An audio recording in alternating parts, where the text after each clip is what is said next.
खेड नगर परिषदच्या सार्वत्रिक निवडणुकीच्या अनुषंगाने आपणा सर्वांना मार्गदर्शन करण्याकरिता इथे उपस्थित रत्नागिरी जिल्ह्याचे पालकमंत्री, महाराष्ट्र राज्याचे उद्योगमंत्री सन्माननीय उदयजी सामंत साहेब, सन्माननीय वैभवजी खेडेकर, शशीभाऊ, माझी पत्नी श्रेया, संजयजी असेल, अण्णा, भाजपचे शहप्रमुख अनिकेत असेल, सचिन झाडवे, अरविंद चव्हाण, शिवसेनेचे शहप्रमुख कुंदनजी आणि ज्यांच्याकरिता आपण सर्व इथे एकत्रित आलेलो आहोत त्या युतीच्या शिवसेना भाजप युतीच्या नगराध्यक्षपदाचे उमेदवार माधुताई मुटाला, शिवसेना आणि भाजपचे सर्व उपस्थित सर्व कार्यकर्ते, सर्व उमेदवार, खरं तर उद्याजी 20 मिनिटापूर्वी इथे एक 8-10 जण जमली होती. फक्त एक सगळ्यांना उमेदवारांना कॉल केले की वेळेवर कल्पना देऊन ठेवली होती. आपला कार्यक्रम जरा दौरा उशिराने झाला असल्यामुळे कल्पना दिली होती की फोन केल्यानंतर सगळ्यांनी इथे लगेच जमायचं आहे आणि फक्त एका फोन कॉलवरती आपले शिवसेना आणि भाजपचे उमेदवार आणि प्रमुख कार्यकर्ते सध्या इथे फक्त जमलेले आहेत. जर का मेळावा घ्यायचं ठरवलं असतं, 2 दिवसाचा अवधी दिला असता तर मैदानातच इथे मेळावा घ्यावा लागतो. इथे काही बंद सभामध्ये मेळावा घेऊन चालत नाही.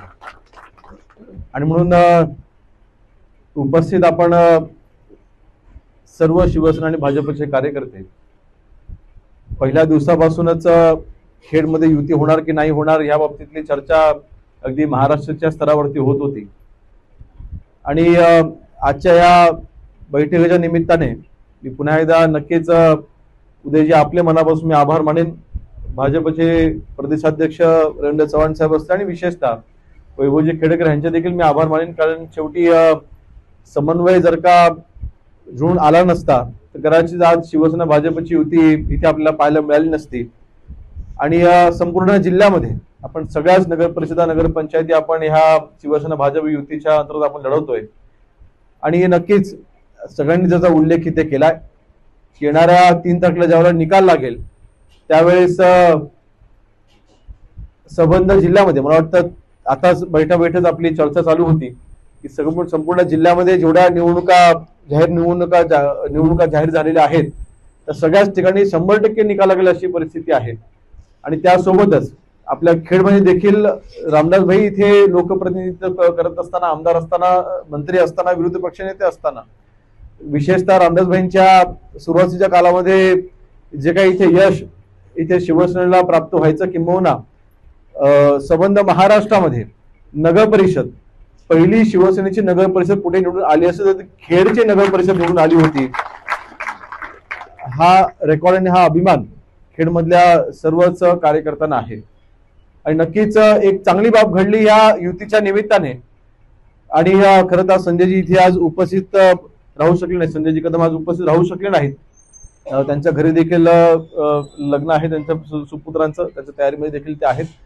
परंतु आज आम्ही सगळे प्रमुख विरोधक मतदारसंघामध्ये एकत्र आलेले असल्यामुळे राजकीय फक्त विरोध संपला नाही, तर मी त्या परवाच्या दिवशी देखील याचा उल्लेख मी केला की हा विरोधक, आम्ही सगळे विरोधक, राजकीय आम्ही विरोधक एकत्र आलेले असल्यामुळे आता मात्र विकासाला 4 पटीनेही गती मिळणार आहे, 4 पटीने गती मिळणार आहे.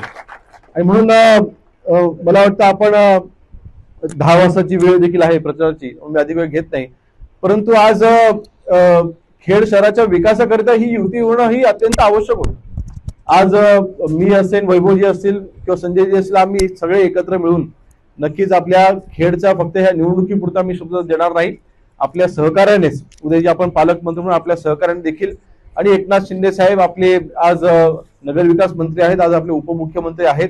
शिंदे साहेबांनी मुख्यमंत्री असताना खेड शहराकरिता जो भरीव निधी दिलाय त्याची उणीव कधीच कोणी भरून काढू शकत नाही. किंवा तशा पद्धतीच्या विकास कामाच्या बाबतीमध्ये आजही खेडमध्ये चर्चा होते. 48 कोटीची नळपाणी योजना असू देत, 110 कोटीचा आपल्या हॅमचा खेड ते दापोली रस्ता असू देत, किंवा आपल्या खेडमध्ये असलेल्या आपल्या सर्वांना कल्पना आहे की नाट्यगृहाचं जे आपण दुरुस्तीचं काम आपण हाती घेतलं ते काम असू देत, मैदान असू द्यात, किंवा इथे आता केंद्र सरकारमार्फत आपण काही निधी आपण आणला, आपण इथे जे खेडमध्ये असलेलं जे रुग्णालय आहे त्याचं नूतनीकरण आपण करतोय, त्याचं काम असतं, अशी अनेक कामं जनहिताची कामं आपण इथे हाती घेतली आणि जनतेचा प्रतिसाद जसं वैभवीने सांगितलं की एक हाती सत्ता आणि एकतर्फी वातावरण प्रचारामध्ये आम्हाला जाणवतंय. आणि म्हणून आपल्या मार्गदर्शनाखाली रत्नागिरी जिल्ह्याचे पालकमंत्री म्हणून नक्कीच आपण रत्नागिरी जिल्ह्यामधल्या सगळ्या नगर परिषदा निवडून आणू हा आमचा विश्वास दर्शवतो आणि अधिक वेळ न घालवता इथेच थांबतो.